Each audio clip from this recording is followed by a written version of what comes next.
Good morning mga brads, for today's vlog pala ay nandito tayo muli sa Barangay Padlos. At mula dito sa kinatatayuan ko ay matatanaw natin itong Libmanan River.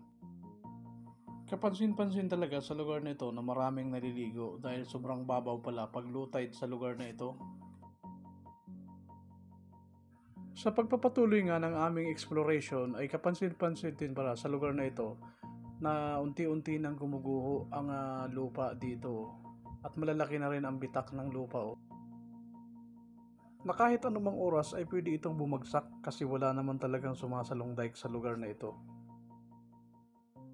At kapag hindi nga ito naagapan o nalagyan agad ng protection dike ay maaaring maubos agad ang lupa sa lugar na ito pagdating ng panahon.